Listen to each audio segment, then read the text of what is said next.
सरकार की तरफ से आधार कार्ड को पैन कार्ड लिंक कराने के लिए पूरे देश को दिशा निर्देश दिए गए थे। इसके लिए सरकार ने एक डेडलाइन भी दी थी, लेकिन तय डेडलाइन पर सभी पैन कार्ड धारक ऐसा नहीं कर पाए। उसके बाद सरकार ने उस डेडलाइन की तारीख बढ़ा दी, लेकिन उसके बाद भी जिन लोगों ने अपने पैन कार्ड को आधार कार्ड से लिंक नहीं कराया है, उनके पैन कार्ड को बंद कर दिया गया है। यह जानकारी CBDT यानी central board of direct tax की तरफ से ये सूचना के अधिकार के तहत दी गई जानकारी के आधार पर दी गई है।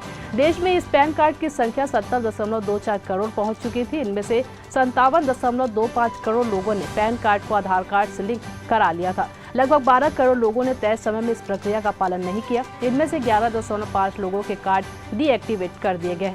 इस आदेश के तहत पैन आधार लिंक करवाने में विफल हुए लोग 1000 रुपए जुर्माना भरकर अपना कार्ड रीएक्टिव करवा सकते हैं। नया पैन कार्ड बनवाने के लिए फीस सिर्फ 91 रुपए। फिर कार्ड रीएक्टिवेट करवाने पर सरकार 10 गुना से भी ज्यादा जुर्माना क्यों ले रही है? तो क्या आपने अपना पैन कार्ड आधार कार्ड से लिंक करवा लिया था? हमें कमेंट करके जरूर बताएं।